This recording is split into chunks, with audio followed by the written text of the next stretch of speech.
নমস্কার, গোল টেবিল পডকাস্টে আপনাদের স্বাগত। আমি গৌরব। আর চলে এসেছি বিবেকানন্দ যুব ভারতী ক্রীড়াঙ্গন থেকে।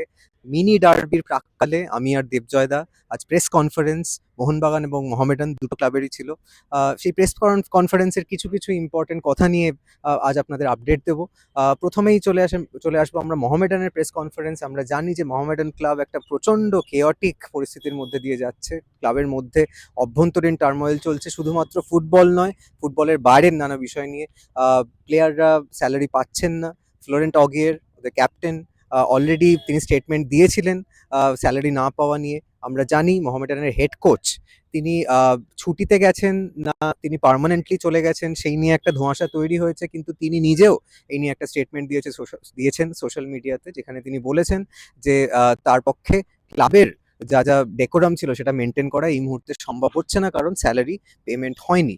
এই অবস্থায় দাঁড়িয়ে মেহরাজউদ্দিন ওয়াডু, অ্যাসিস্ট্যান্ট কোচ, যিনি এই মুহূর্তে ইন্টারিম হেড কোচ হিসাবে আমরা ধরে নিতে পারি, এবং ফ্লোরেন্ট অগিয়ার, তারা দুজন প্রেস কনফারেন্সে আসেন। এবং সেখানে ফ্লোরেন্ট অগিয়ারকে জিজ্ঞেস করা হলে তিনি কিন্তু স্পষ্টতই বলেন যে স্যালারি শুধু ফুটবল নয়, যে কোনো প্রফেশনের ক্ষেত্রে খুব গুরুত্বপূর্ণ। কিন্তু স্যালারি দেওয়া হোক কিংবা না হোক, প্লেয়াররা কিন্তু মাথায় 100% দেবেন। মেহরাজউদ্দিন ওয়াডু তিনি কোনো রকম কমেন্ট করেননি এটা নিয়ে। তিনি বলেছেন যে মোহামেডান এই মুহূর্তে নাথিং টু লুজ একটা অ্যাটিটিউড নিয়ে খেলবে, কারণ কিছু পাওয়ার নেই, নকআউটে যাওয়ার কোনো সম্ভাবনা নেই, কিন্তু কিছু হারানোরও নেই মোহামেডানের।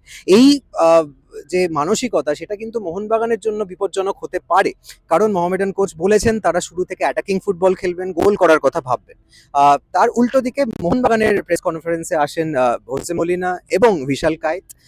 হোসে মলিনাকে কিন্তু প্রচন্ড কনফিডেন্ট, কাম, কালেক্টেড দেখিয়েছে।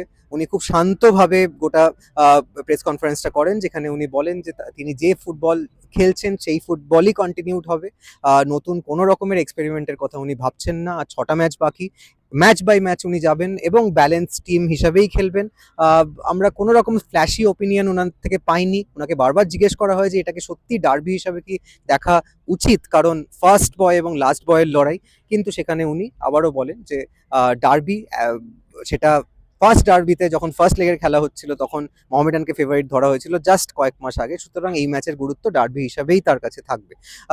Injury update, Anirudh Thapa obviously নেই, থাপাকে পাচ্ছেন না কোচ। অ্যালবার্টোর ক্ষেত্রে কিন্তু একটা ধোঁয়াশা তৈরি হয়েছে। আজকের প্র্যাকটিসের পরে, এই মুহূর্তে প্র্যাকটিস হচ্ছে, প্র্যাকটিসের পরে হয়তো একটা আপডেট পাওয়া যাবে অ্যালবার্টো থাকতে পারছেন কি পারছেন না। অ্যালবার্টো যদি না থাকে তাহলে কিন্তু মোহনবাগানের সত্যি কপালে চিন্তার ভাঁজ আসবে, কারণ বিশাল কায়েত তিনি আজ প্রেস কনফারেন্সে স্পষ্টতই বলেন যে সামনে টম অলড্রেড এবং অ্যালবার্টো থাকার জন্য তাকে তিনি অনেকটা রিল্যাক্সড ভাবে খেলতে পারছেন, কারণ তারা দুজনই এই মুহূর্তে আইএসএল এর বেস্ট ডিফেন্ডার অ্যাকর্ডিং টু বিশাল কায়েত, এবং অনেকের মতেই সেটা সত্যি। সুতরাং অ্যালবার্টো থাকছে কি থাকছে না সেটা আমাদের দেখে নিতে হবে। যেই থাকুক না থাকুক, কালকের match first boy last boy, first versus 13th, on paper কিন্তু খুব সহজ ম্যাচ হওয়া উচিত মোহনবাগানের। কিন্তু ডার্বির ক্ষেত্রে আমরা সবসময়ই জানি ইস্টবেঙ্গল, মোহনবাগান, মোহামেডান এই তিনটে টিম যখন একে অন্যের বিরুদ্ধে খেলে, কোনো কিছুই ফর গ্রান্টেড নেওয়া সম্ভব নয়। যা কিছু হতে পারে, এবং এই ম্যাচে মোহামেডান কিন্তু চেষ্টা করবে একটা আপসেট তৈরি করার। মোহনবাগান যদিও গত 3 ম্যাচে 5 পয়েন্ট, কিন্তু দুটো ড্র এবং থার্ড ম্যাচে 1 গোলে জয়। সুতরাং মোহনবাগান কিন্তু খুব যে ভালো একটা ফ্ল্যাশি ফুটবল খেলছে তা নয়। মোহনবাগানকে আটকে যদি মোহামেডান দিতে পারে, তাহলে মোহামেডানের কাছে এই মুহূর্তে একটা প্রচন্ড ইগো বুস্টার হবে, এবং সবচেয়ে বড় কথা, প্লেয়াররা মুখিয়ে থাকবে নিজেদের প্রমাণ করার জন্য। এর মধ্যে যদি মোহনবাগানকে ফার্স্ট টিমকে হারাতে পারে তাহলে সেটা অ্যাডেড ইম্পেটাস হবে, তারা হয়তো নিজের স্যালারির দাবি এবং নিজের সমস্ত দাবি আরো দৃঢ়ভাবে করতে পারবে। এই সমস্ত কিছু মাথায় রেখে কালকের ম্যাচ আমরা ফলো করব। কালকের ম্যাচে আমরা আবার মাঠে চলে আসব। আপনারা জানান আপনাদের মতে কি হতে চলেছে আগামীকালের ম্যাচে। আমরা ম্যাচের ঠিক পরে সমস্ত আপডেট নিয়ে চলে আসব আমাদের গোল টেবিল চ্যানেলে।